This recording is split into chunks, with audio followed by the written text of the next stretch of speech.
warahmatullahi wabarakatuh. Saya Retno Silmi akan mempresentasikan teori motivasi dari buku Stephen P. Robbins. Saya akan menjelaskan pengertian motivasi terlebih dahulu. Motivasi adalah keadaan dalam diri pribadi seseorang yang mendorong keinginan individu untuk melakukan kegiatan tertentu guna mencapai tujuan. Konsep dasar motivasi. Konsep dasar motivasi terdiri dari dua teori, yaitu teori awal motivasi dan teori kontemporer motivasi. Selanjutnya ada model sederhana dari motivasi. Yang pertama adanya kebutuhan menciptakan hasrat untuk memenuhi kebutuhan, pangan, persahabatan, rekognisi, atau pencapaian. Setelah adanya kebutuhan, maka adanya perilaku dari hasil tindakan untuk memenuhi kebutuhan.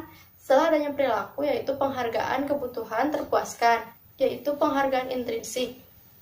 Penghargaan kebutuhan terpuaskan akan menjadi umpan balik dari kebutuhan tersebut. Dan selanjutnya adalah teori awal motivasi, yang terdiri dari 3 teori, yaitu teori hierarki kebutuhan, teori X dan Y, dan teori 2 faktor. Saya akan menjelaskan teori pertama terlebih dahulu, yaitu teori hierarki kebutuhan. Kebutuhan manusia dapat disusun dalam suatu hierarki dan kebutuhan terendah sampai tertinggi. Siapapun kita pasti mengetahui teori motivasi Abraham Maslow, yang dikenal dengan teori hierarki kebutuhan. Maslow menghipotesiskan bahwa di dalam diri semua manusia ada 5 jenjang kebutuhan. Yang pertama adalah kebutuhan fisiologis, yang kedua kebutuhan keamanan, yang ketiga kebutuhan sosial, yang keempat kebutuhan harga diri, yang kelima adalah kebutuhan aktualisasi diri. Maslow memisahkan kelima kebutuhan tersebut sebagai tingkat tinggi dan tingkat rendah.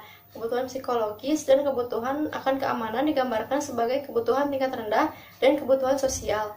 Kebutuhan akan penghargaan dan aktualisasi diri sebagai kebutuhan tingkat tinggi. Seperti yang digambarkan, aktualisasi diri tersimpan di segitiga paling atas.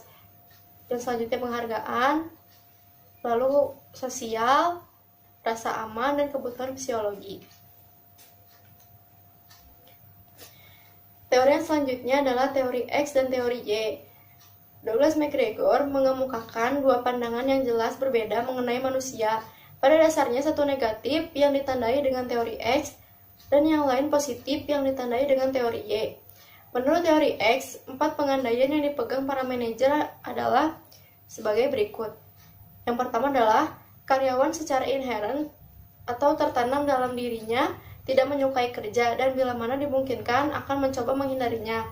Yang kedua, karyawan tidak menyukai kerja, mereka harus dipaksa, diawasi, atau diancam dengan hukuman untuk mencapai tujuan.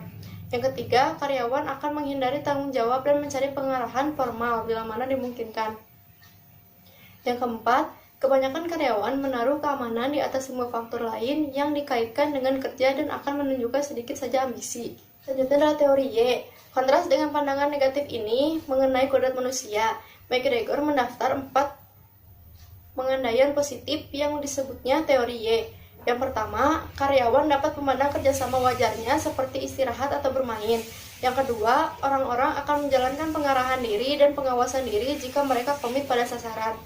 Yang ketiga, rata-rata orang dapat belajar atau menerima, bahkan mengusahakan tanggung jawab.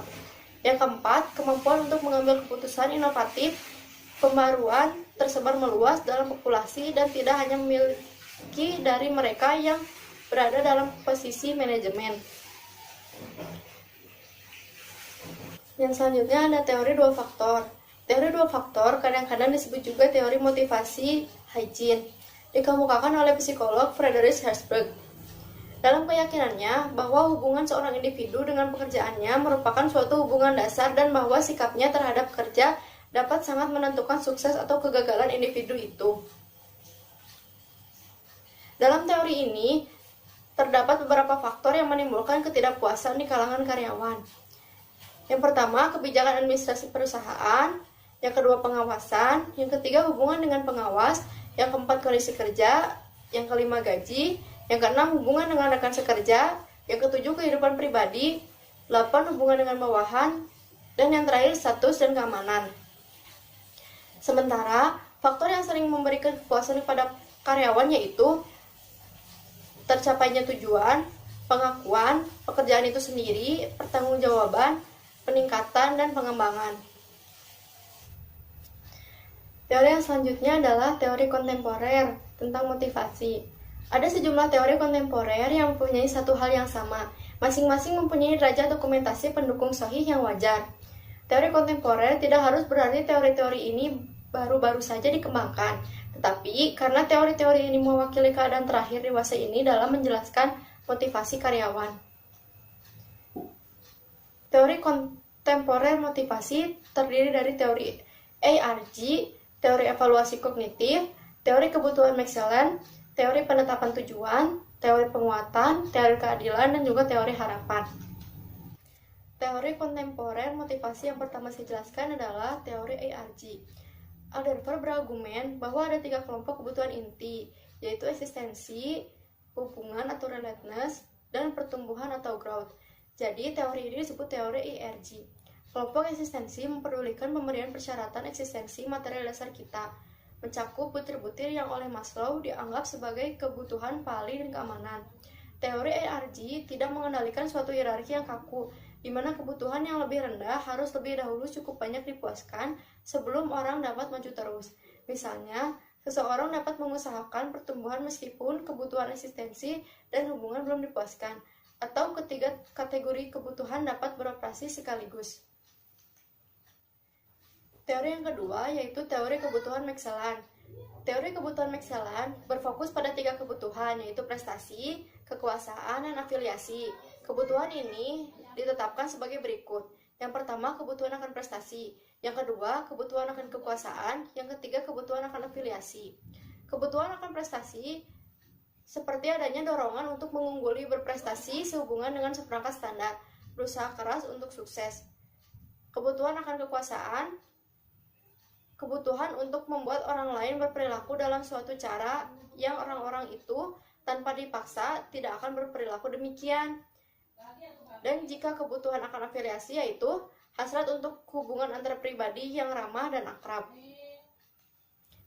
Yang selanjutnya yaitu teori evaluasi kognitif.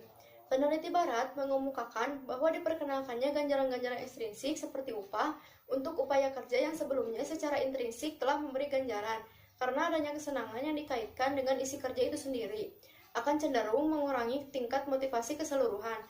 Pendapat ini yang disebut teori evaluasi kognitif telah diteliti dengan ekstensif, dan sejumlah besar studi mendukungnya. Seperti kami tunjukkan, implikasi utama untuk teori ini berkaitan dengan cara orang-orang dibayar pada organisasi-organisasi. Secara historis, ahli teori motivasi umumnya mengasumsikan bahwa motivasi intrinsik seperti misalnya prestasi, tanggung jawab, dan kompetensi tidak bergantung pada motivator ekstrinsik seperti upah tinggi, promosi, hubungan, penyelia yang baik, dan kondisi kerja yang menyenangkan. Teori penetapan tujuan. Edwin Locke mengemukakan bahwa maksud-maksud untuk bekerja ke arah suatu tujuan merupakan sumber utama dari motivasi kerja. Artinya, tujuan memberitahu karyawan apa yang perlu dikerjakan dan betapa banyak upaya yang dihabiskan, bukti dengan kuatnya mendukung nilai dari tujuan. Di samping umpan balik, 3 faktor lain telah ditemukan untuk mempengaruhi hubungan tujuan kinerja, yaitu yang pertama, komitmen tujuan, yang kedua, keefektifan diri yang memadai, dan yang ketiga, budaya nasional. Yang selanjutnya adalah teori penguatan. Penguatan adalah segala sesuatu yang digunakan seseorang manajer untuk meningkatkan atau mempertahankan tanggapan khusus individu, atau bahwa perilaku adalah fungsi dari konsekuensi-konsekuensinya. Jadi, menurut teori ini, motivasi seorang bekerja tergantung pada penghargaan yang diterimanya dan akibat dari yang akan dialaminya nanti. Teori yang selanjutnya adalah teori keadilan. Teori ini menjelaskan bahwa motivasi merupakan fungsi dari keadilan yang didasarkan pada hasil dan wages atau pendapatan dan gaji. Keadilan yang sederhana adalah menerima pendapatan sesuai dengan usahanya. Jika bekerja keras, pendapatnya tinggi. Sebaliknya, jika bekerja malas, maka pendapatannya akan rendah. Tidak adil jika orang yang rajin dengan yang malas disamakan pendapatannya. Menurut teori ini, seseorang akan termotivasi bekerja jika ia menikmati rasa keadilan. Prestasi yang akan dipersembahkan tergantung pada persepsinya kepada apa yang diberikan dan diterima orang lain.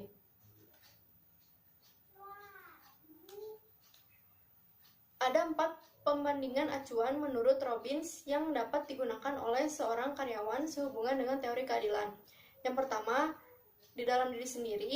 Yang kedua, di luar diri sendiri. Yang ketiga, di dalam diri orang lain. Dan yang keempat, di luar diri orang lain. Teori yang selanjutnya yaitu teori harapan. Secara sederhana, teori ini menegaskan bahwa motivasi merupakan interaksi antara harapan setelah dikurangi prestasi, dengan kontribusi penilaian yang dikaitkan dengan prestasi dikurangi hasil. Karena kebutuhannya di atas merupakan generalisasi, karena kenyataannya kebutuhan orang tidak sama, maka dikenal the ekspektasi model.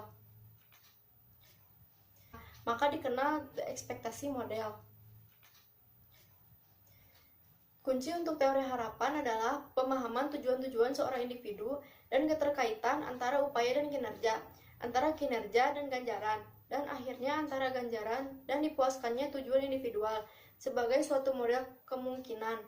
Teori harapan mengakui bahwa tidak ada asas yang universal untuk menjelaskan motivasi semua orang. Sekian presentasi dari saya. Terima kasih atas perhatiannya. Assalamualaikum warahmatullahi wabarakatuh.